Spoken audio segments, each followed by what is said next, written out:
Our favourite time of the week to talk to our favourite person in the world, fresh from a little sachet around the Greek islands, spending time with her beautiful family, and now she joins us on the other side of the world, the one, the only, the wonderful Megyn Kelly. Look at you, rested, looking $1 trillion, normally $1 million, but I'm going to say it's $1 trillion tonight. Well done. Thank you. Highly recommend Greece. Totally enjoyable, lovely people. Now, I know a lot can change, but let's just talk about the past couple of hours, let alone weeks, right? What a set of stones on Donald Trump. Now, I've got to say, I know, whatever, if you're one of these people who's looking for the wiggle words, come back another night, right? Because I'm just going to go all in on how much I love this bloke at the moment.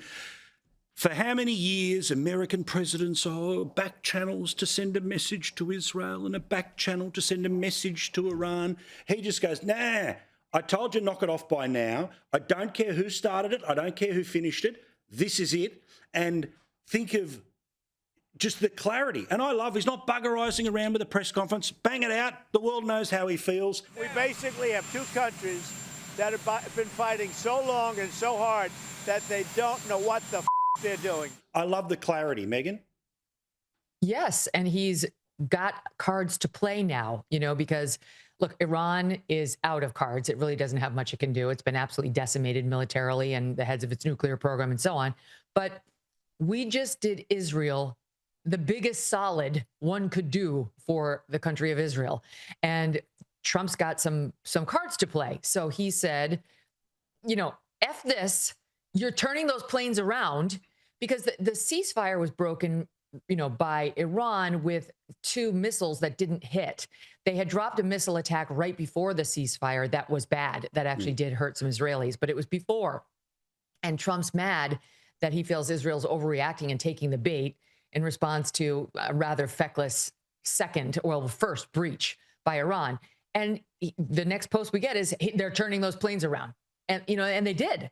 Like Netanyahu, it's not like he's going to take all of his marching orders from Trump, but if there's anybody he's got to listen to right now, it is Trump. I mean, my God, for 20 plus years, he's been begging any American president to help him and to do for him what Trump just did for him.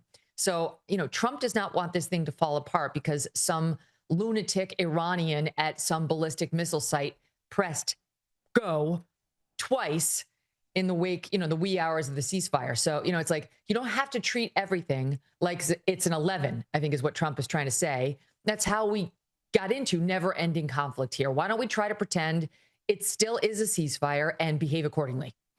And I've got to say too, I've just been thinking about, 10 years since he came down the golden escalator, all the highs, all the lows, literally being shot at, almost going to jail. But it was the frustration of dealing with these two nations that brought out the first public F-bomb that I've heard him ever say.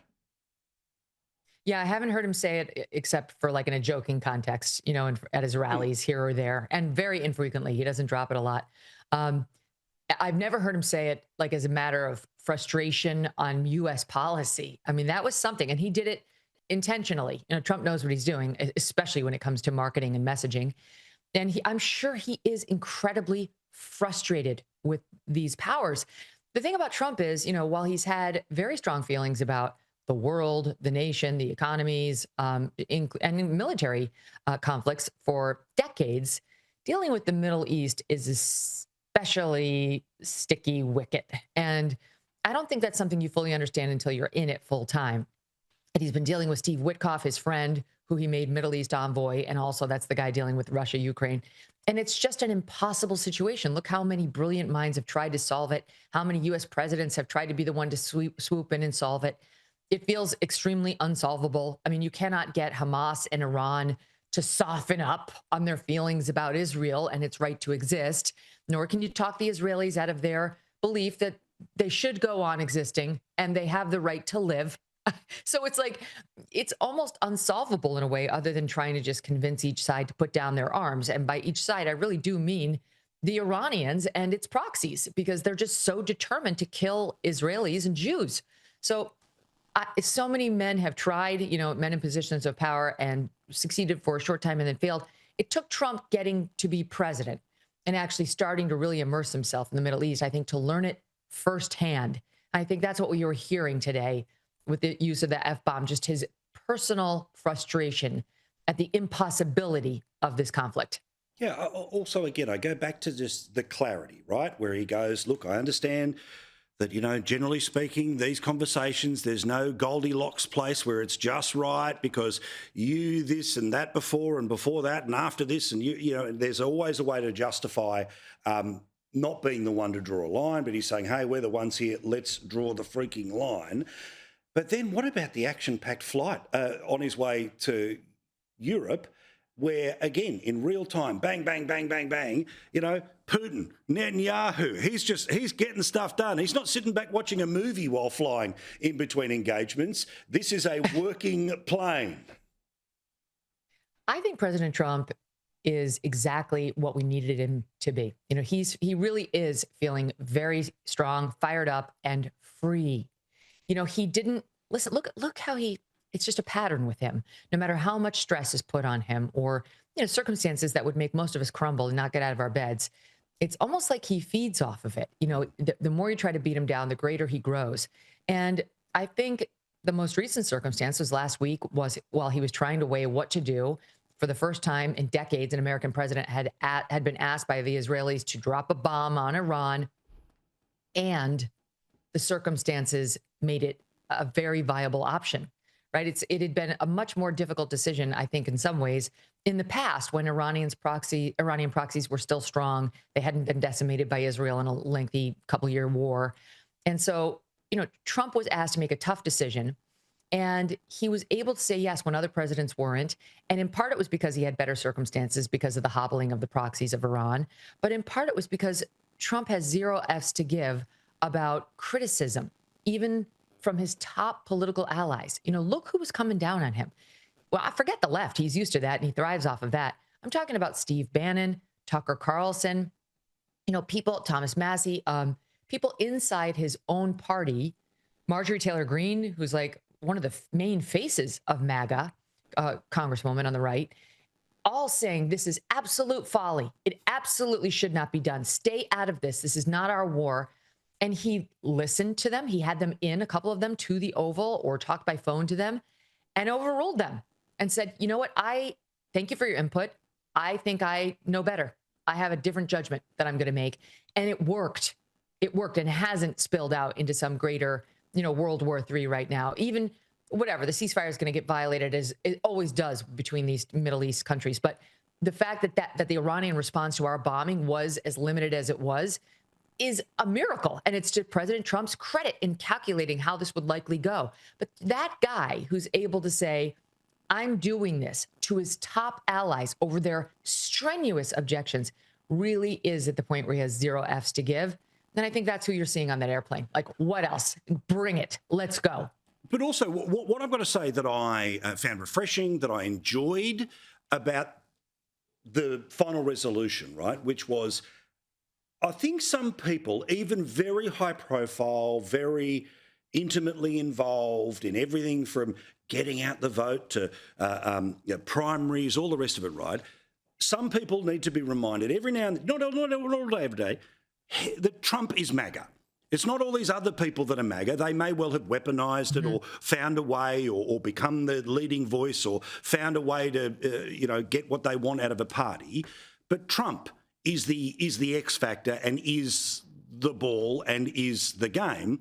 And also, I think that for those that were, understandably, and I've got to say, you and I would be on a unity ticket about, we don't want forever wars, but you've got to see every moment for what it is. And also, the reality is that for a lot of those people who sort of, are the voice of MAGA and the heart of MAGA and all the rest of it, they need proximity to Trump. There's 3.5 years left of his presidency. Don't burn a bridge 6 months in. Yeah, no, you're absolutely right. And that Trump explicitly said that last week when a reporter confronted him saying, well, so-and-so says this is not America first. And he said, that term was born with me and I determine what that term means. If I say this is America first, then it is. And it's not that the MAGA faithful can never disagree with Trump. I think we may have even talked about this once recently, Paul, where it was like Black History Day. And he had the head of Pfizer there at the White House. and tried to make the crowd praise him, and they booed, right? So it's not that they go lockstep, whatever direction Trump tells them to go. They have their own independent feelings about certain things, and including, possible war in the Middle East. My God, we've all earned our rights to our opinions on that. But the question has been styled like what he's doing. Is it America first? Is it consistent with his campaign promises and what he said he'd do? And that was his response. It is because I say it is. I gave birth to this movement. I am the head of MAGA. I'm the head of America First. And I'm telling you, America First is what's best for America. And this is. And you may have your disagreements, but you haven't seen the intelligence I've seen. You haven't stood in my shoes or sat at the Oval, at the Resolute desk. So take a seat. And you know what happened, Paul? They all did. They did. Yeah. There's still some grumbling. They're not going to all go, but like they do not want to be across crosswires with this president, with any president really who's on the right, but certainly not with this one. Correct. All right. Two quick ones before you go. Obviously, we don't have a race result yet. We'll find out in the next couple of days. But who wants to run? I know where this is going. Yeah. Can we talk about the people who want to run New York? Here are your choices, all right? An absolute avowed socialist, like right out there, right? Like right out there. Or the guy who put COVID positive people back into the nursing homes. And because they're Democrats, one of them will win. What the heck's happening in New York? I need a cocktail. I don't do drugs, but I might need them. I think I might need them. Honestly, they want to turn New York into Chicago, where they elected that fool Brandon Johnson, who's ruining one of our greatest cities, Chicago.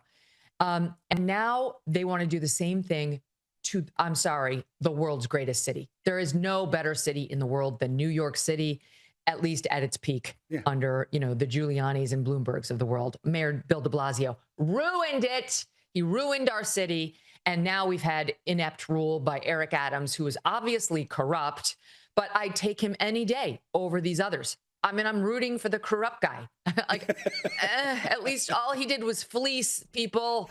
It's like, that seems okay. I mean, I'd rather have Curtis Sliwa, who is the Republican running, but has zero chance since New York is, it went 87% for Joe Biden. He's a Republican, but he's a guardian angel, which is like this sort of wannabe cop squad that patrols the subways and tries to stand up for people, which is laudable. And I like the guardian angels. I always have, but he's not going to win. I mean, New Yorkers can't stand Republicans. And even though he's a guardian angel, they're not going to vote for Curtis Sliwa. So that means it's going to be one of these lunatics over here on Team Blue. And even though today's primary matters, one of these people is going to win. Both men, Governor Cuomo, the sex pest, granny killer, or Mandami, who is a socialist. I mean, he's basically a communist, if you listen to this guy. Even no matter who wins, the other guy is likely to still be on the general election ticket under a different party moniker. So one of them will be the Democrat nominee. And then Andrew Cuomo started his own party. So he, if he loses the Democrat primary, will be the nominee of this other party he formed. And Mandami is already beloved by this other party for working families that seems to be saying, we'll put you as our nominee if you don't get the Dem nomination. So today matters. It's better to be the Democrat nominee if you're one of these guys, but you can't get rid of them, is my point. Even if there's a vote, they linger. The cockroaches, are there even after you spray the raid. Governor Cuomo has been publicly humiliated. He's been kicked out of office. He's been exposed as a weird sexual predator who tried to blame his grabbing women's boobs on his Italian nature. Screw you. I'm part Italian. That's not what we do. And then you got this other lunatic who's like, and you get a car, and you get a car, and you get a car, and everything's going to be free in New York. Meanwhile, every corporate CEO, every billionaire is looking at real estate in Miami, in Florida, any place, Palm Beach. There's no way these people are going to remain in New York City if that socialist gets elected mayor.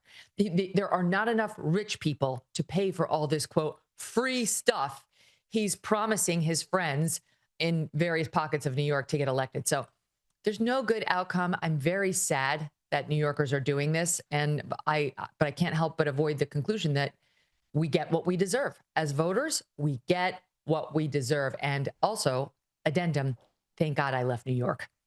Right with you, right with you. All right, last one before I let you go. What about the good people of Venice getting up and saying, you know what, Jeff Bezos, yeah, I know you got more money than God, but you don't get to just rent the whole joint and take it over for your wedding. And he and the lady who got him out at the inauguration, they're going to go somewhere else now. Let me tell you something. These two are desperate for attention. You would think by the time, I think he's 62, maybe right around there. She's 55. Generally, they're like, I'm there, almost. You have a certain comfort in your own skin. You know who you are. You don't need affirmations from the outside world in order to understand you matter. And what's important in life is within 10 feet of you, 15 feet of you. It's not what is in People magazine or the Daily Mail. These pictures of them on his yacht that are emerging as they lead into this controversy in Venice. And I mean, I'll get to the Venice thing, but not only him spanking her bikini clad bottom, but now this foam party that they had on his yacht. You know, his yacht has a yacht, and they had this foam party where they dumped all this foam in like their huge pool on his huge yacht, and they're frolicking. And let me tell you something, okay? I just went to the Greek Isles. I went on a big boat. It was absolutely lovely.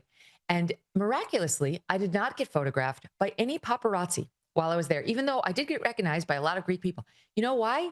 Because I did not call the paparazzi and say, hey, I'm on a yacht. Come take my photograph so people can admire my life and me. That's 100% what they are doing. It's very clear to me. They cannot just live their beautiful lives with their billions and billions of dollars and friends and so on. They need you and me and your audience to look at and envy them. They need to rub it in people's faces. We're on a yacht and you losers are not. And our yacht has a yacht and we're in foam. And now we own Venice. So F off. That's what they're doing. So thank God for the Italians who said, that's the Italian swear, and told me, get out. We don't need, we're Venice. We'll have millions of tourists coming to us next year and the year after. We are not dependent on you fools who think that they can go over and take over one of our most beloved global cities like it's their own backyard because they're rich. They think their money can buy anything, and screw the lowly tourists who might need a Venetian taxi, a water taxi, or a ride on a gondola, or to get into a Venetian restaurant. Just the hubris and the let them eat cake attitude of these two is stomach turning.